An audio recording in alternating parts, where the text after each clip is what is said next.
I don't think you know this one. Cecilia. No.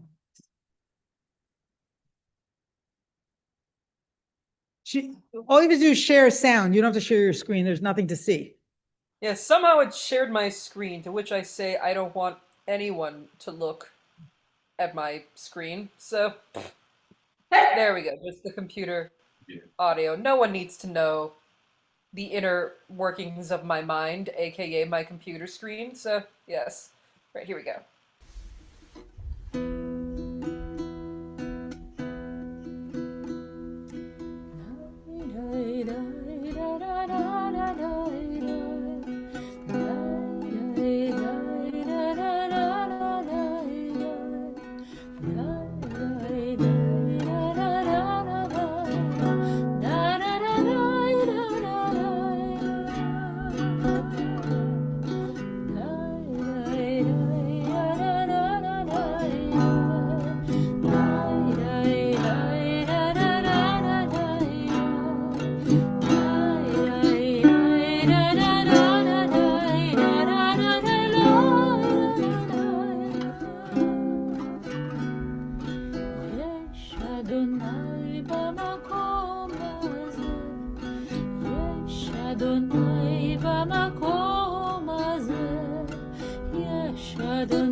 Okay, thank you. We're going to discuss that song a little bit later when we approach that text.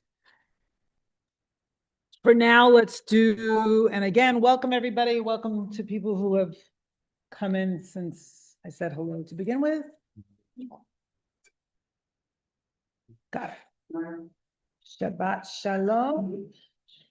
Let's screen the Blessing Over Torah study. And as we do, I'm going to ask everybody for a favor. If you haven't filled out our lifelong learning survey, now is the time to do it. You've got about a week. Okay, so we would love new, old, regulars, members, not fill out our lifelong learning survey. We want to hear from you. Even if you talk to me directly in conversation, we still want you to fill out the survey. So it would be a huge personal favor. Thank you. And also a favor to the organization, yeah, of course.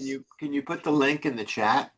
I can't, maybe Caroline can. It's all over the website. It's all over the website. Front page of the website, Romemu.org. You know, Caroline, if you can at some point figure that out. If you can't, don't worry about it. It's on the front page of the website. The first rule of this stuff is make it as easy as possible for people. You're absolutely right, Jay. But Jay, you're absolutely right. But I wanted to make it a little bit difficult just to, you know, torture people. No, I'm kidding. Okay, let's do the Blessing Over Torah study. And I'll remember that, Jay, for next week, but that's a good point. So Caroline, if you can do that, or maybe ask Michaela to send it to you, whatever, that's great. And if you can't, you can. Why are you laughing? Am I that funny? He's right on top of you, you know that. Suddenly, There's like no space, like, No. I'm in your face, like, I'm on a, like, white sun, this is white sun, we, in Harlem, we call it white sunrise. little personal space. Everybody together. Baruch atah Adonai Eloheinu melech haolam.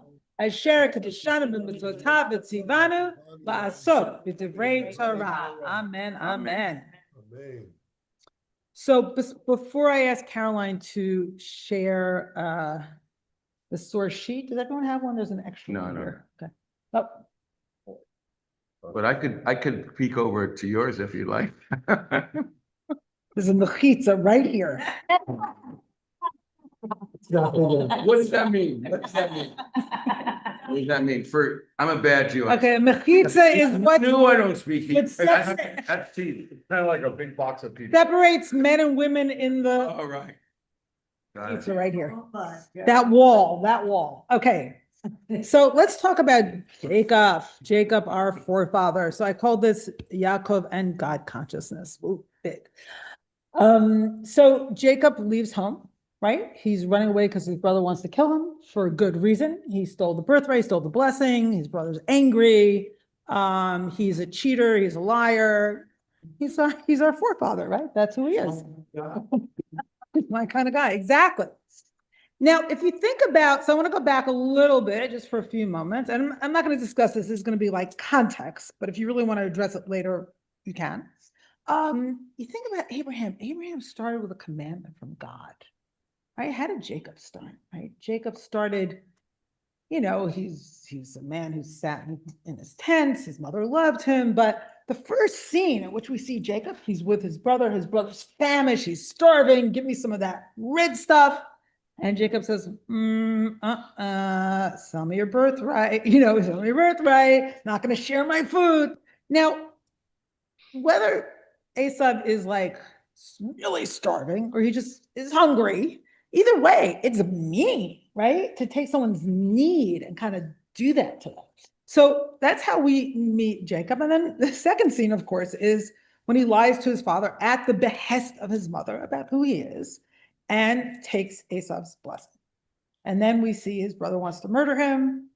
His father blesses him on the way out of the home, but he basically runs away from home. Okay. So I want us to consider for a moment Abraham and Jacob, because Abraham's story starts off, of course, with a command from God, right? It's a whole different kind of story, right? Jacob is like the sort of archetypal, like earthy figure, like he's of this earth and he's a wheeler dealer, okay?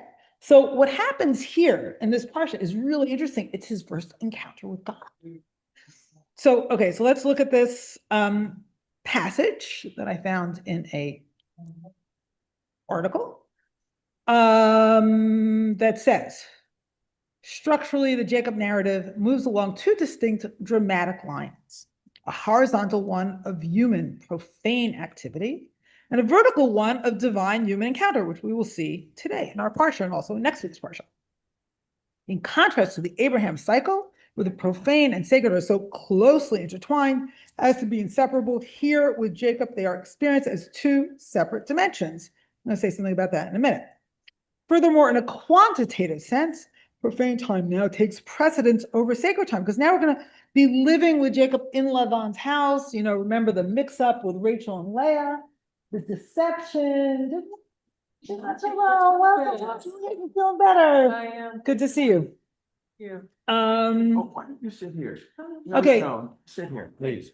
Partly to relieve this rabbi of her feeling crowded by my presence. Partly because two You're a rabbis. female and come out. Rabbi, this is the rabbi's corner. Okay. Exactly. Okay, everybody, welcome. We're talking about Jacob. If there are not enough, please share. Please share. As you can see, the television isn't working. That's glitch number one. The other unfortunate thing is that, There's more. oh, there are more in the seats. There you go. Thank you so much, Susan. Good. The other thing is, unfortunately, Rabbi David Ingber is sick. He was supposed to be here today, but I'm happy to be with you. Flu. Oh man. Okay. In a quantitative sense, profane time now takes precedence over sacred time, as major segments of Jacob's life are played out with no reference whatsoever to divine intervention or direction. And yet, from a thematic perspective, the entire narrative draws its intensity from the sacred dimension of divine human encounter, God's revelation at Bethel, which we're going to look at today, and Pinuel in Genesis 32, which is Jacob wrestling with the angel. Serve as the pillars upon which the entire narrative rests. They're kind of bookends, which we're going to get into, literary bookends, and they provide a theological gestalt, which infuses the story with the concerns and fulfillments of divine promise. These visitations disclose the stamp of God's purpose in history and the enigmatic way in which the purpose is often realized in directions which run quite contrary to human expectations and manipulation. So Jacob is all about manipulation, but let's think about his specific manipulation, which is to pretend that he is an older when his brother is really the older. So the younger is pretending he's an older. And then as soon as he leaves home and he meets Rachel at the well, and he works for 7 years to marry Rachel, what does his father-in-law do? He gives him Leah instead. He cheats him regarding an elder and a younger. So there's this karmic repetition in Jacob's life, which is actually stunning.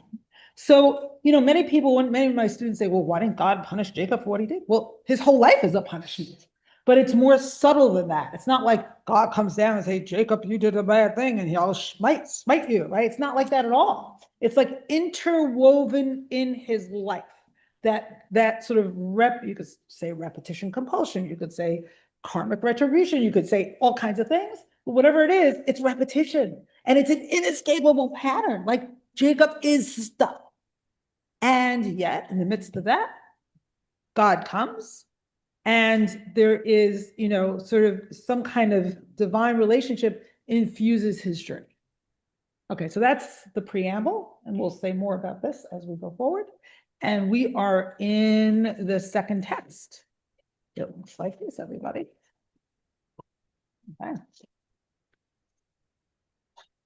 Okay, so let's get into a few texts and then we'll open things up for conversation. Here's the opening. This is the beginning of the Parsha. Yaakov mi be'er Shava vayilech Harana. So Yaakov went out from Beersheba and went towards Haran and encountered a certain place. So what's the journey now geographically? He's leaving the promised land. And if you remember, Isaac is the only forefather, his father, who did not leave the promised land. So he is now making the opposite journey than Abraham, okay? Going from Beersheba, the promised land, to the place that Abraham came from. A little more complicated than that, but the place that Abraham came from, and the place where his mother comes from. So he's going to his mother's family. Can I ask you a question? Yes. I know what Beersheba means, Yeah. which I think is really interesting. Yeah. Given the well afterwards. Yeah. I didn't have time to look up. What does Haran mean? Do you know? Hold on a second. Haran, yeah. So I don't know what it means exactly, but there's an interplay between Haran and Haran, which was one of Abraham's brothers who died in the lifetime of his father. So there's some kind of meaningful interplay there, but I'm not going to get into it because it's Sorry. it's okay. Also, perhaps Haran and Haron, anger. Maybe what I was anger. thinking. Interesting. Thank you, Asher Chaim, for stepping in with that. Okay, so now, verse 11, which is already, it's all interesting, right? Which becomes even more interesting. Vayivga b'makom vayalen sham. So he hit the place, right? There's a hardness in that word. He sort of, touched it, hit it, encountered it. Bamakom, the place. What's the place, right? Vayalen sham kiva hashemesh. And he went to sleep because the sun went down. Vayikach me'avnei hamakom vayasem mirashotav. So he took from the stones of the place and he put them at his head, which is like, again, a sense of hardness, right? He ran hard into the place and then he's sleeping on these rocks. Vayishkav b'makom hahu. And he went to sleep in that place, lay down in that place. So I don't know who was here last night, but I was discussing Chazan Basia Schechter's sermon with her yesterday. And she wrote this really funny thing. She goes, yeah, I read this and I put some rocks into my head and I got a headache. Right? So, he put some rocks under his head and he had a mystical dream. So that's interesting, but there's this sense of hardness that I think is pretty unmistakable and kind of running into a place. And also, this is really interesting. The sun goes down here. It doesn't come up again until after Jacob wrestles with the angel. That's in chapter 32. And what's in between, one could say, is Jacob's dark night of the soul in his father-in-law's house. Because there he is, he's with Lavan Ha'arami, right? The Laban, the cheater, right? It's resonant, the word, his name, Ha'arami, the Aramean, is also resonant with cheating, which the Midrash makes a big deal about. And one could say that what he did is find his karmic retribution. And he's spending years doing that. I'm going to do a little. Okay, hold on one second. So there's this dark night of the soul, and there's all kinds of manipulations and shenanigans that happen there. And then he runs out of Haran to go back home, and then meets at some point the angel that he wrestles with, right? So, okay, what do you want to say, Tony? I'll actually take your comment before the next. In mind, and his mother fully put it much up to this, because you keep on talking about him as an individual, but he's like every other guy, a mama's boy, and mom makes, no, it's really, if you're gonna blame any human. Okay, wait. blame his mother. Oh, you're funny, Tony. Have you been to therapy yourself? So, They always blame the mom. Tony's saying, everybody, okay. Wait, everybody. So, okay, so people on Zoom can't hear you because the big screen isn't working. So I'm going to invite people when they have something to say to come right here, but no, don't come right here. What I'm going to do is repeat what you said. So Tony's saying, well, what are you talking about? Why am I blaming it on Jacob? Right? It's his fault. I mean, it's his mother's fault. So Tony says, I did say that if you're gonna blame any human, and actually. if you're going to blame any human, you have to blame Rebecca. Yeah. So poor Rebecca disappears in the text. So that's her punishment right there. But I will say that when Jacob, makes a deal with Esau over the soup, his mother has nothing to do with that. He does that first. That's number one. Number two, how long are we going to blame our parents? He has to take responsibility for his own actions. Till death do us part. Till death do us part. That's why I'm mentioning Tony in therapy. Okay. Let's go forward. So, it may be quote unquote his mother's fault. And yet we do what we do to take responsibility. And there are all kinds of ramifications for what we do, even if it's someone else's fault. I'm not going to take more comments now. Shh. Okay. In the Midrash, everybody.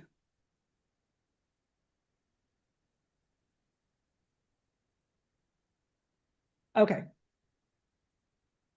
So this is interesting. I'm just going to touch on a few pieces here. Okay, Genesis Rabbah. Vayifga b'makom, the way the Midrash is interpreting that is bikesh la'avor. So Jacob did not want to stop in that place, but Na'asa ha'olam kulo kamin kotel lefanav. The entire world became like a wall or a barrier before him, right? He feels entirely stuck, so he had to stop at that place. Do you ever feel that way? Like I remember the other night, I was like, I had a plan, I was supposed to go out. I was like, okay, I'm going out, but my whole body said no, and I didn't end up going out. Like, I was like, my mind said one thing, but my body said another, and I didn't go out. It's like, there was a wall there that I didn't see. Right? And then I finally had to name the walls, like, okay, I'm not going out. All right, I hit the wall. Okay. Okay, this is interesting.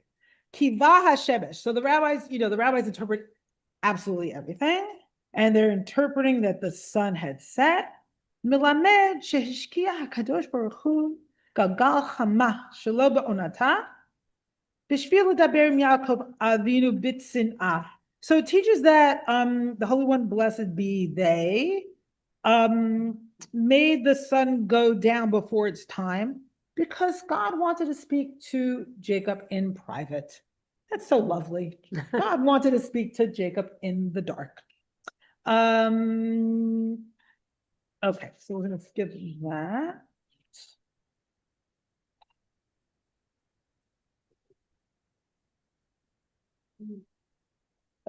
Sorry.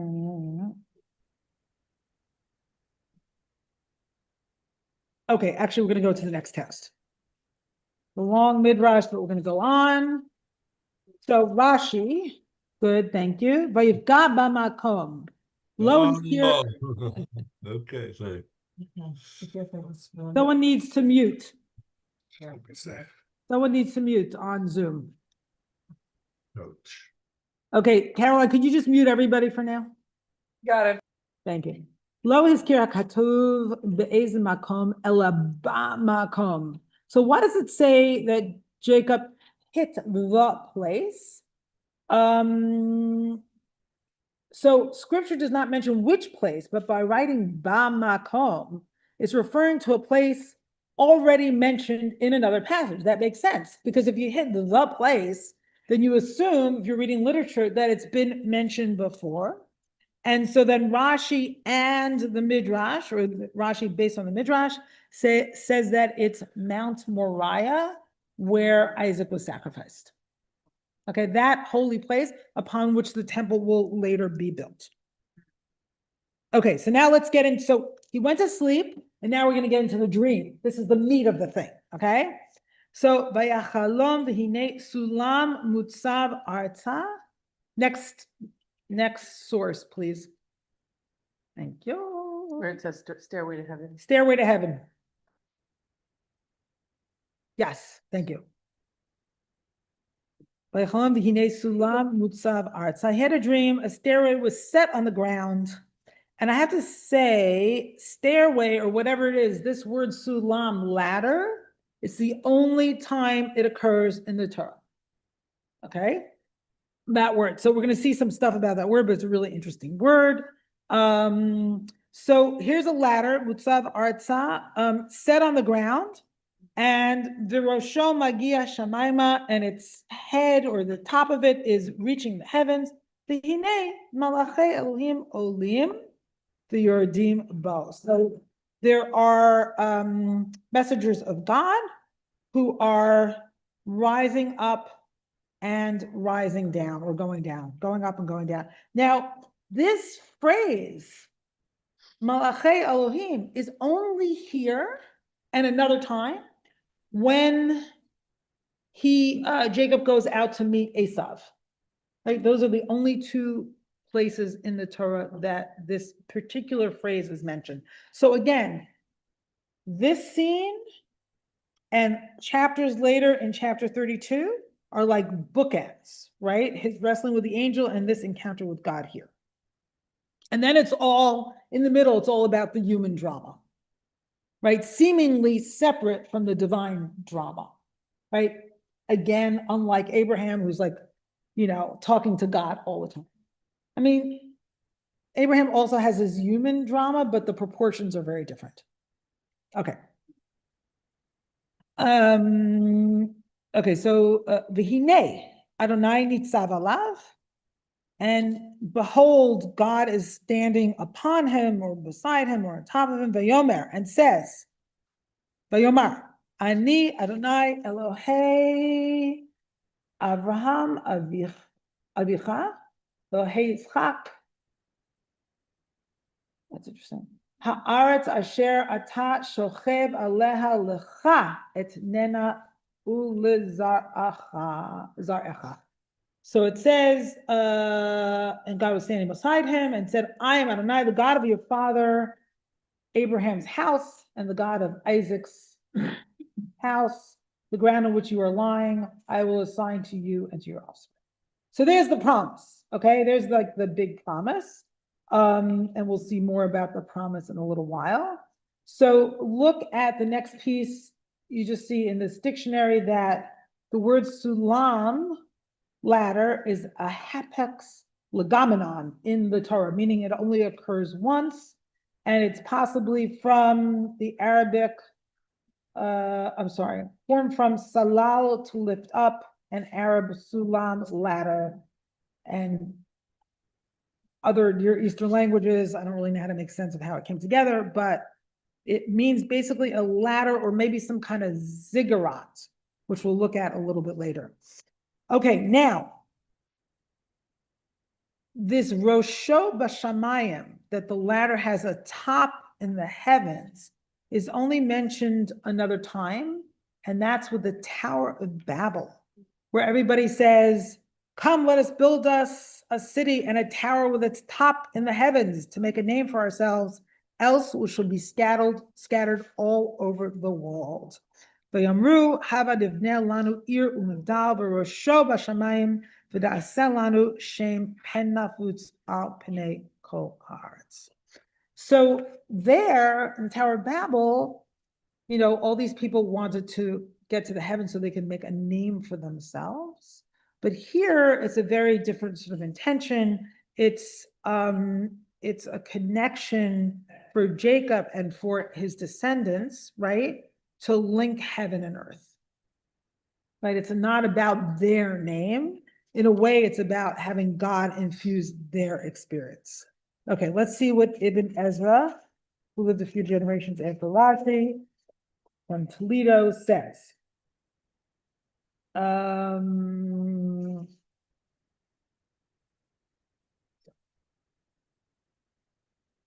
Okay, Derek Sulam Liyot Semek. So, I'm sorry. He rejects a lot of other people's interpretations, and then he gives his own interpretation. So I'm going to start from there. The way to interpret Jacob's dream is to view it as a parable. This is sort of 2/3 down, halfway down. It teaches that nothing is hidden from God and that what happens below is contingent on the decree from above. So not only that heaven and earth are connected, but what happens below has everything to do with God. There is thus, as it were, a ladder linking heaven and earth by which angels ascend to inform God what they have seen on earth after going over it. That's interesting. What an image. Scripture also states that other angels come down to fulfill God's commands. The imagery presented is that of a king and his servants. So if you think about Jacob's life, it looks like it's all about human beings, like Jacob wrestling with his brother, or his wheeling and dealings with his brother and his father, and what happens between them. It's like all about human beings, but perhaps the dream is coming to tell him that no, right? It's also somehow connected to the heavens, what's happening to him on earth, right? Even though it seems disconnected. Okay, so I like what the Torah, a woman's commentary says. Scholars have noted that the ladder in Jacob's dream is most likely a ziggurat, a tower known from the temples of Mesopotamia, sort of had levels like that. This ladder serves as a bridge between heaven and earth upon which angels ascend and descend, thus indicating the dialogic nature of communication between the two realms.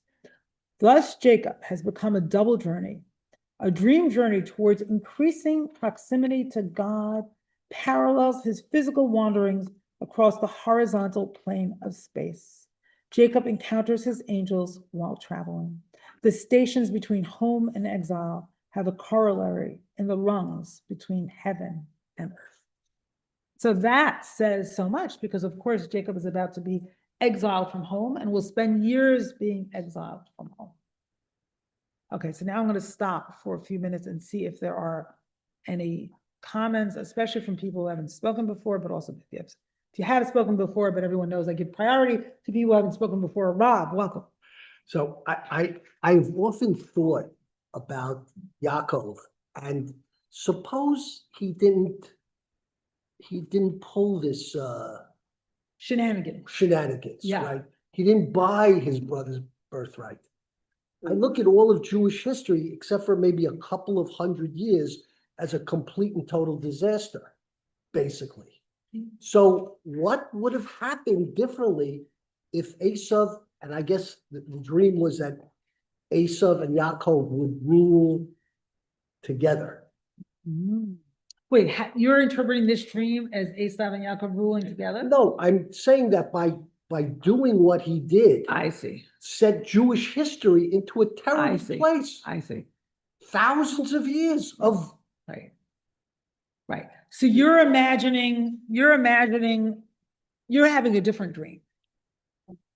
I'm saying is what would have happened What would have if happened? Esav got the Right. bracha? Right. And that's a beautiful dream. What would have happened? Where would we be today? It's, Answer the question, Bob. I can't answer No, that I'm question. ready. would you have to argue, answer. I think he would have been in a much better place. I think that's a beautiful dream. Okay. And unfortunately, it's not our history. Jay Online. I don't think so. Shabbat shalom. I have a question, but before that, a meta observation, also in honor of Rabbi Mitch Chaffetz, alav shalom, whose shloshim we just observed. Wow. So to that, taking a step back, the role of sleep and dreams in our overall story just comes up so many times, so it can't be ignored. But I'm particularly taken with your point about the sun going down, but doesn't come up again until the next dream. And this reminds me No, that's not a dream. That's a wrestling with the angel. It doesn't say well, that. yes. Well, some people feel it was a dream. Some people do read it that way. I'm Right, I'm yes. just paying attention to the language right now. Okay, fair enough. I do that too. So that reminds me of a conversation I once had with Mitch. God puts Adam to sleep to take to create his mate, but he never wakes him up. And so, we can almost see the whole thing as a dream. Wow, that's very cool. Exactly. Love that reading. That's Mind-blowing. beautiful. Can everyone in the room hear? Yeah, excellent. Go ahead. Okay. My question is this. My question seems so obvious. I can't believe it hasn't been wrestled with by the sources. Vayifga b'makom. Yeah. I mean, this is about encounter with divine, and makom is another word for divine. Yeah. So can't we also see this in a different kind of light of a problematic sort of hitting your head against God, so to speak? Absolutely. So this is definitely raised by all kinds of commentary. Absolutely. That makom is interpreted as God. Here, I didn't bring those commentaries today, but you can definitely read it that way. Yeah, but the notion of that verb, vayifga b'makom, it's kind of interesting. Yeah, I haven't seen anyone sort of say exactly that, but we can look and see. I think that's a beautiful interpretation. Running into God, what does that mean? Maybe we're always running into God, right? Who knows? Yes, Juliet. I have two things that I'm kind of stuck on. One is this. Preach, Rabbi. No, I'm not preaching. I'm asking a question. Okay, good. The Ibn Ezra Yeah. ladder linking heaven and earth, where the angels ascend to inform God what they have seen on the earth after going over it. So they travel over the whole earth. And then I don't know if there's a connection here, but with what you brought from the women's commentary,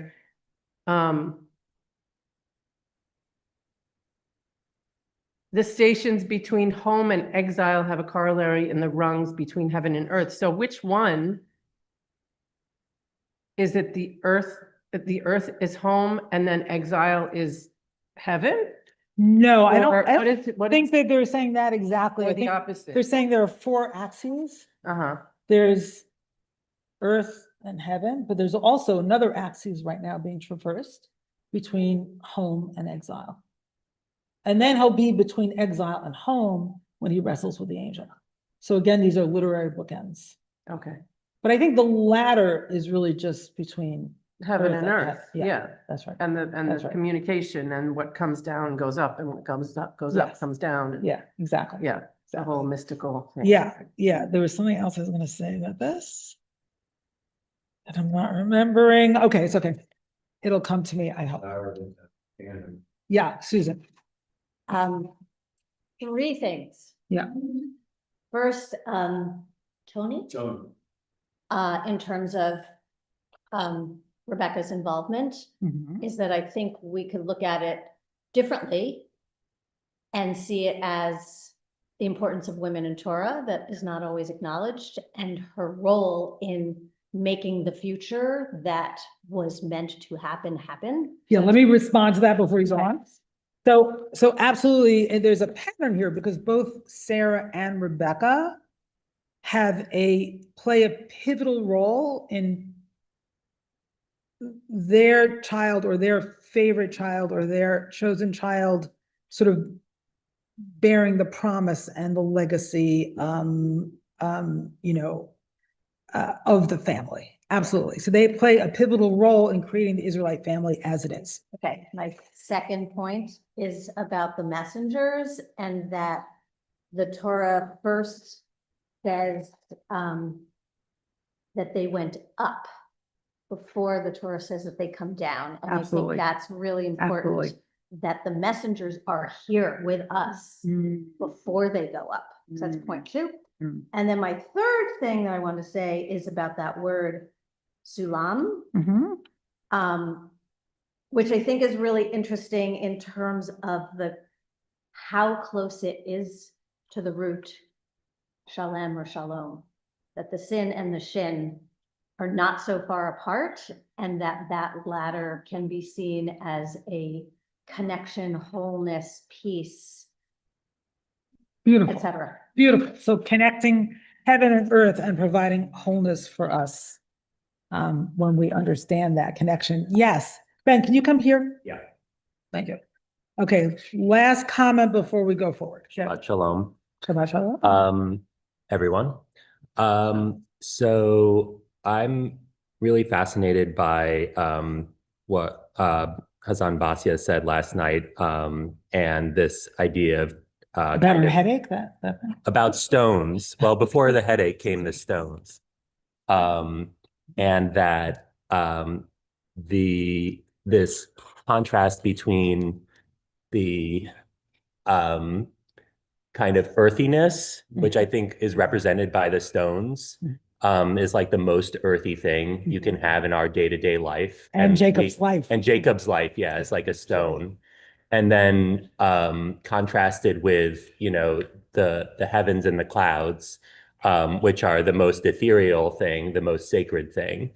And I think I want to also bring in kind of the metaphor of music and of the Shabbat services, where like the rhythm, the drum is sort of like the stone, and it's like our heartbeat.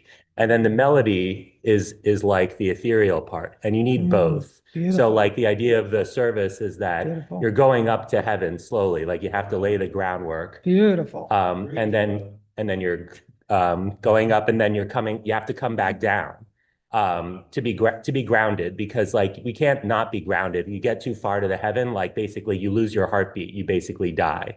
You become an angel, like we have to be earthy.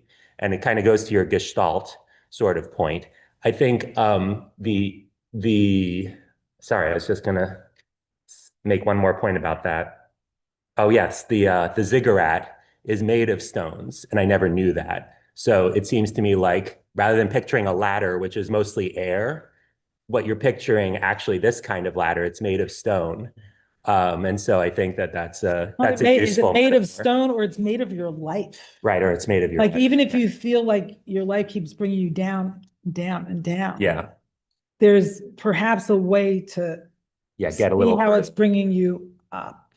potentially. Wait, there was something I wanted to say about, it keeps escaping me. But why do you think? Wait, hold on. Wait. There's a hand online from someone who hasn't spoken. I mean, Jacob is definitely the earthiest forefather, right? We discussed the comparison between Jacob and Abraham and also Jacob and Isaac. And, it's really interesting to think about how Jacob's life leads him up, even though so much of it feels horizontal. And now I remember exactly what I was going to say, that a nigun is also often referred to, like the wordless melody, as a ladder sort of taking us up. It's also beautiful. And the ark of the service. What? The ark of the service is designed so that we take the. And the ark of the service is Yeah. designed to take us up. Beautiful. Okay, so there's a few hands and there's a lot of material I want to do with you, so we're not going to do it all. Just naming that, and I have to end early because I'm leading services. So just naming where we are in time. So I'm going to call on Beth and then Wendy. I'm not going to call on people who have spoken already at this moment. So I'm looking for, if you can be concise, that'd be great. Shabbat Shalom. Shabbat Shalom. Talking about this contrast between rocks and earth and the heavens, it brought to mind a radio interview I heard years ago between Susan Stamberg of NPR and Buckminster Fuller. And Stamberg said something to Fuller along the lines of, what do you think it'll be like when we get into space?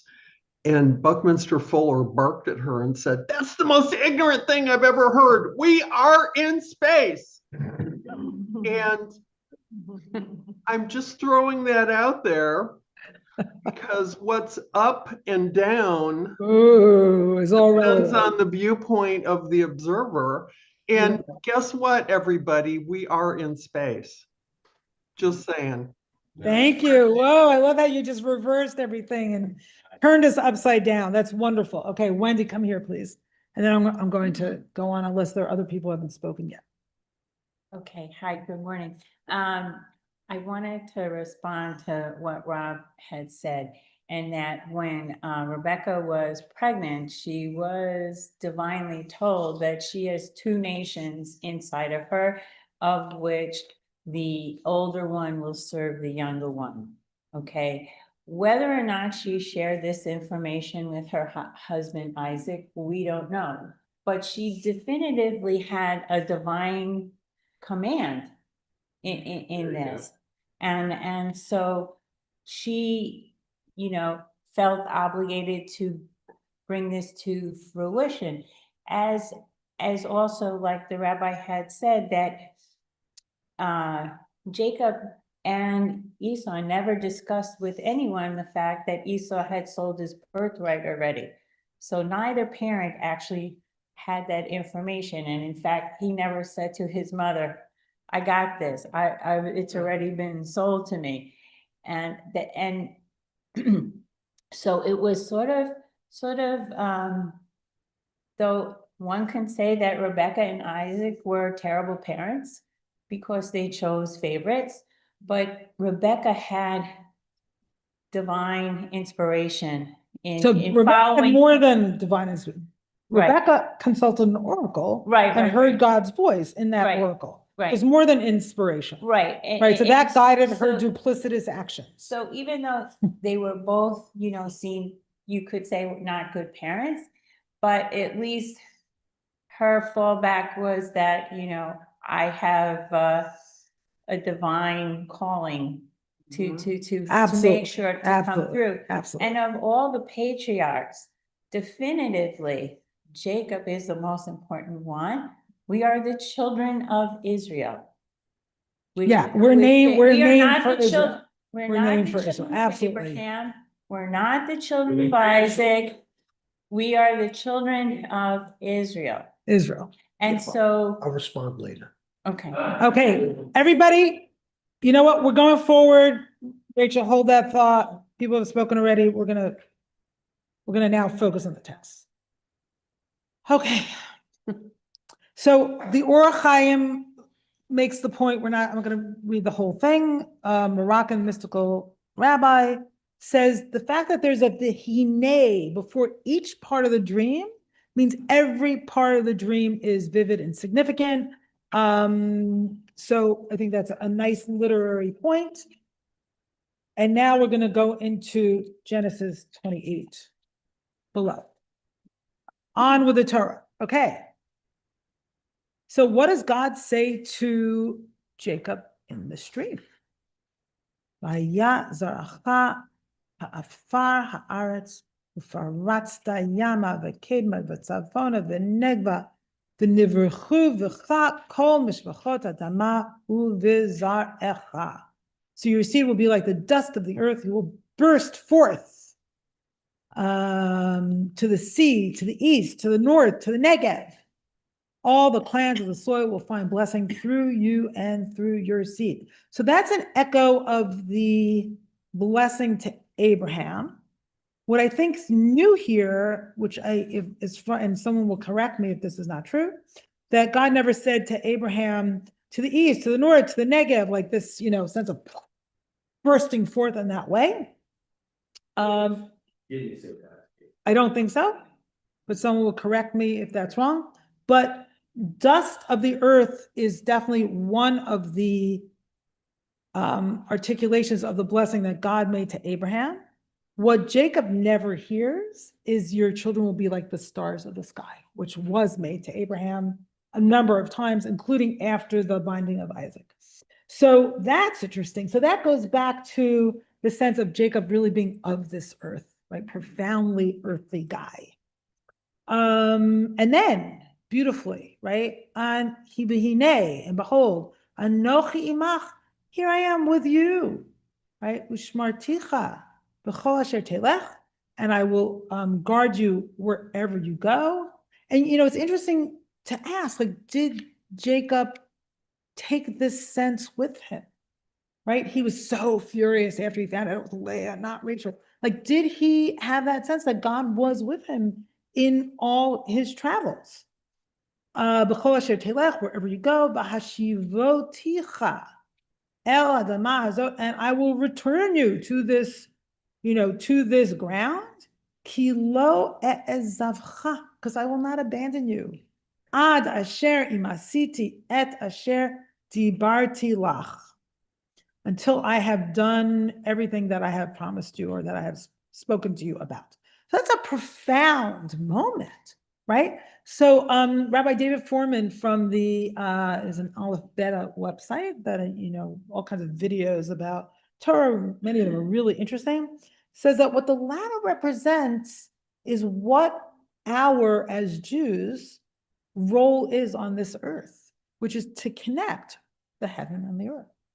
Right? That's a beautiful mission, right? To somehow remember that what happens on this earth is connected to God, and perhaps that God won't abandon us, even in those moments where we feel, and we have, and we will feel profoundly abandoned. Okay. All right. Okay. Next piece. Interesting. Vayikatz, and then Jacob woke up from his sleep. Vayikatz Yaakov mishnato, vayomer, and Jacob woke up from his sleep and said these famous, iconic words. Achen yesh Adonai b'makom hazeh. It's like, wow, God is in this place.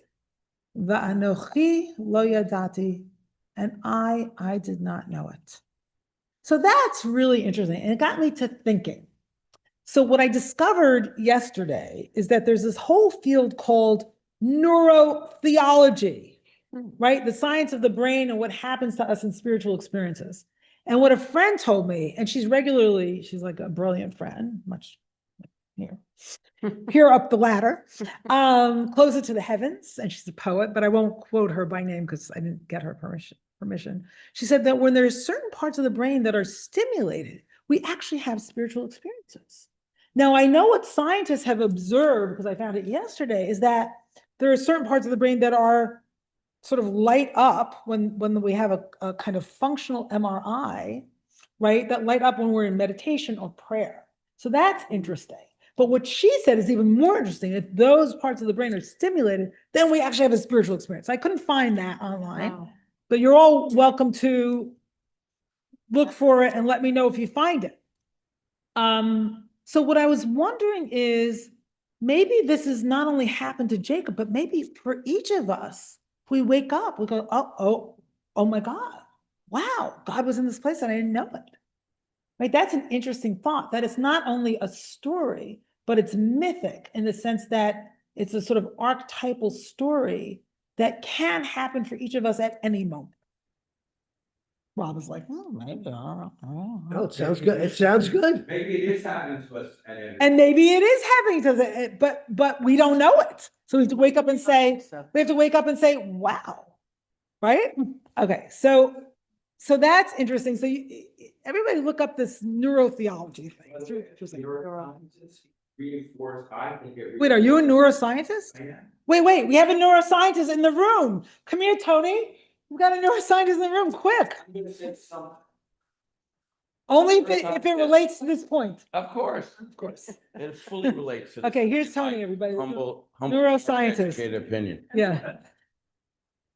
I did a year of neuropathology Psychiatrist. research fellowship on Alzheimer's disease, so yes. Welcome. As a neuroscientist and a spiritual seeker, and the younger twin who identifies way too much with Jacob, but that's a whole other tale. Ah, that explains the comments about the mother. Exactly, exactly. Okay. I will say that all this discussion, interesting discussion about the God molecule, the God section or region in the brain, blah, blah, blah. On the one hand is very Wait, interesting. did you just say blah, blah, blah? I did. Was that an insult? Just checking on. It would take it neutrally. It was just a way of saying et cetera, like Okay, in that's King and I, et cetera, et cetera.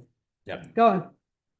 All of that, Mhm. I think, if Mhm. you go back to William James and the varieties of religious experience, Uh-huh. reinforces an underlying medical materialism, which I think to start to talk about spiritual experience in neuroscience terms is way beyond our pay grade and really has to be approached with much greater care than the average person does.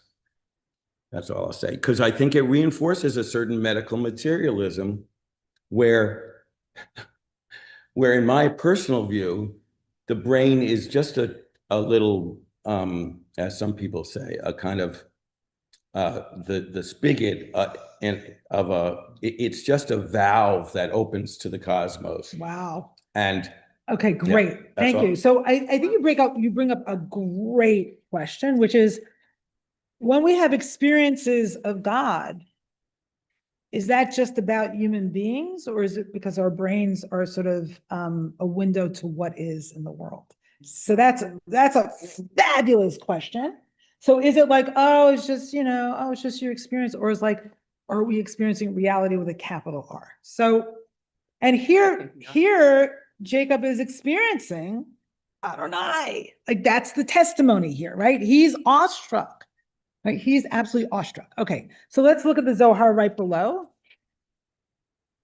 And it says, Vanochi lo yadati as a Aviva Zorenberg says, Vanochi lo yadati as a discovery of self. I have not known my Anochi, my I, right? I didn't know. Oh, I didn't know I didn't know myself.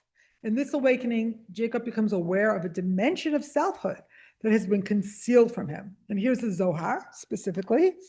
And Jacob awoke out of his sleep and said, surely Hashem is in this place, and I knew it not. He asks, it is a wonder that he did not conceive such great knowledge. He answers, the meaning of, and I knew it not, is similar to the meaning of the verse, and I have not made supplication to Hashem. Go down. Go down a little bit, Caroline. Okay, up. That is, I knew it not, are words of union and devotion, as are the words, I have not made supplication. Jacob said, "This was all revealed to me, though I have not attentively searched to know the holy name Anochi I, which is the Shekhinah, and come under the wings of the Shekhinah to become a whole man." Okay, so I don't pretend to understand all that, to tell the truth, but that's the text that Aviva Zornberg is basing her commentary on. And I think the point is that there's something about the holy name Anochi, which is actually the Shekhinah, the feminine presence of God on this earth, and that coming under the wings of the Shekhinah, we become whole. So Jacob's rediscovering Jacob's eye. Okay. I want to, at this moment, sort of do a midrash on the verse, here is God, and I didn't know it, by way of a piece of music. So if we can play again Natasha Hirschhorn's song, Caroline, because I want to show you how she did incredible midrash out of music in the most simple, really simple way. Manora hamakom hazeh. No, I'm sorry. Yesh Adonai b'makom hazeh v'anochi lo yadati. Those are the words for the song. So I want us to listen to this and see what she does with it.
Thank you so much. Okay, so bring back the text, please, Caroline, Genesis 28. And let's look back at verse 16 and see what she does midrashically with this verse. Right? So, Yesh Adonai b'makom hazeh v'anochi lo yadati. And she keeps taking off a word, right? Yesh Adonai b'makom hazeh v'anochi. Yesh Adonai b'makom hazeh. Yesh Adonai b'makom. Yesh Adonai. And then just Yesh. right? Amazing. So in English, right? God is in this place and I didn't know it. God is in this place and I. God is in place as opposed to this place. God is in. And then just there is. There is. It's hard to translate in Hebrew, but she keeps sort of paring down to the essentials. And then at the end, all we have is existence itself. Yes. Right? It's very, on a way, simple, but really profound. Wow. And I have to say, where I heard it recently was she sang it at her husband's funeral. And it was just unbelievable. And she kept paring it down until the whole room just heard yesh. Wow. So it was quite powerful. So I wanted to bring her and the memory of her husband, Rabbi Shimon Hirschhorn, into the room by way of this song. Thank you. Thank you. Okay, so we're gonna do one more piece. I think Rachel wanted to say something and I have a beginner's problem. yeah, what's your problem? I can't remember the part of the story. So sorry, could you move the computer closer? Could she come closer to the camera? I'm just going to repeat what Rachel said. Sure, I Yeah. can't remember the part of the story Yeah. where Jacob leaves. Does his mother tell him to go? Very good question. So his brother wants to kill him and his mother overhears and his mother tells him to go. Oh, okay. Yeah. All right. So it's very clear Very clear. that she is the script writer. She is the script writer. Absolutely.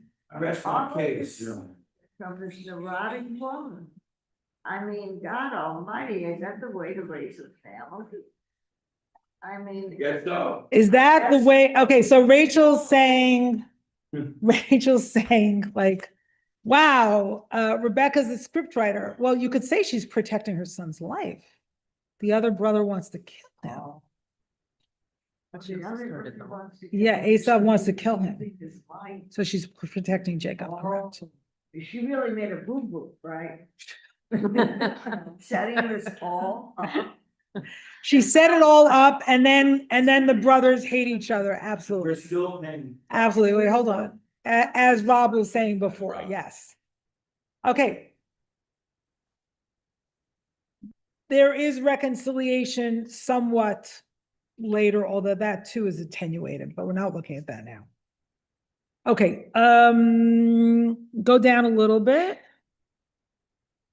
Okay, up, go back up, sorry. Go back up. Okay, so go back up, go up a little bit. Thank you. Okay, right there, up. All right. So let's read Shefa Gold for a minute. Jacob's journey is blessed at its outset with a dream and with a moment of awakening. In the dream, God shows Jacob the stairway that connects the realms of heaven and earth and then gives him a promise.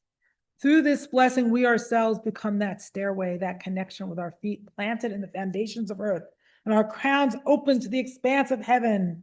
Through us, the divine flow pours down into the earthly realms. Through us, the pleasure and miseries of earthly experience are offered up to the divine expanse. Okay, go down a little bit, please, slowly, thank you. Okay, actually, we're gonna go down to the next biblical text, please, Caroline, thank you so much. Okay, so here, right here. So let's see what happens. Vayashkem Yaakov Baboker, and Jacob woke up in the morning. Vayikach Evan. Genesis 28:18. That's Oh, thank you. This is like the end of the story, basically. Yikach et ha'even asher sam merashotav vayasem ota matzeva vayitzok shemen al rosha. Early in the morning, Jacob took the stone that he had put under his head and set it up as a pillar and poured oil on the top of it. So he made a monument out of it. Vayikra et Shem Hamakom Hahu Beit El, and he called the name of that place the house of God. Ulam Luz Shem Ha'ir La Rishona. And previously the name of the city had been Luz. Why they're telling us that, I don't know. Good question. I'm sure there's commentary on that. Vayidor Yaakov Neder, and Jacob made a vow. He vowed a vow. Lamor, saying, Im yeh Elohim imadi ushmarani ba'derech chazeh asher anochi holech v'natan li lechem le'achol uveged lilvosh. So he's making a deal with God, makes a vow, saying, if God remains with me, protecting me on this journey that I'm making, and giving me bread to eat and clothing to wear. Verse 21, Vishavti v'shalom el beit. Stay with the Hebrew. Up, yeah. Vishavti b'shalom el beit avi, v'haya Adonai li l'Elohim. Now, verse 21 below, and I returned safe to my father's house. Yeah. And Adonai shall be my God. So what does Jacob do after he has this profound experience with God? Jacob does Jacob. He makes a deal, right? Is it transformative or not? I don't know. He's basically saying like, well, if God stays with me, well, God just told you that he's gonna, that God will stay with you. What do you mean if God stays? God just said that. But God, like Jacob is making this deal. If God does this and if God does this and if God does that, then okay, then God can be my God. That's the deal. And then verse 22, Va'evan hazot asher samti matzeva yeh beit Elohim v'kol asher titen li aser asrenu lach. And this stone, which I have set up as a pillar, shall be God's abode, and of all that you give me, I will set aside a tithe for you. What? Yeah, that's a stone. Yes. Yes. Yes. Okay. Tamar. Yes. Why lock? Like I always did above and not. Well, that's a really good question, and there's probably a good. Why is it lach and not lecha? Okay, Asher Chaim, can you answer that, please? Why is it lach and not lecha? Why is it in the feminine? It's not the feminine. It's the pausal form that tells you sof pasuk. It's the end of the verse. The pausal form that tells you it's the end of the verse. Thank you, Asher Chaim. Excellent. Okay, anyone who hasn't said anything wants to say something. No. Ashley, and then Connor. People who haven't, if you could come here, if you're young, you can come here. She wants you to go here. So that the Zoom people can. Okay, sorry, Ashley. I know it's your first time. We're putting you on the spot. Okay. Hi. Shabbat shalom, Ashley. Welcome. Welcome. I can't help but notice the parallel of this story to my own experience currently with God, which is not trusting in him and his path for my life. And I feel like this entire story, Jacob is hearing what God is saying, but not internalizing it. And if only he could just put that trust in him, everything will be as it's supposed to be. And there is a specific line that was in one of the scriptures you just read, where he said, you will see the flow if you're just open to it. And I just find it so beautiful. I think that's how we all have to be with God, is know that he's always with us and not force something to be that's already there. So Beautiful. yeah. Wow. So Ashley, are you saying that's so beautiful? Thank you so much for sharing. You're welcome. Are you saying that like God is in whatever is and what happens to us, like God is always And he already doesn't there? make that mistake. Like everything is with love and intention, I believe, fully. And I even, with Jacob lying that he was the older one versus the younger one. And then behold, God says, well, I'm going to give to the younger one, but now you are the older one because you didn't trust me that I would be there for you and always protecting you and loving you. So it's something that I struggle with daily. And I'm learning to trust God and that he has a plan for me and that I'm here to live that plan. So beautiful. Thank you so much. Okay, so I'm going to Connor and then David. this is quick. We were talking about Jacob and Esau earlier, and I was thinking about the fact that primogenitor tends to make younger siblings do strange things. Well, just to explain primogeniture. Well, prime birthright. Somebody like a real life example, as you probably are all aware, King Charles had to decommission his younger brother just this past week. Harry.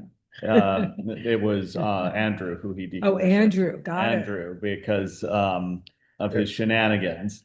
And but Andrew is not the only younger sibling who did not have a birthright, who did questionable things, if you look back. And Jacob is another one. So the law of the Torah, right, is and the law of the Near East at that time was that the eldest inherits. So Genesis is full of sort of overturning that law, and also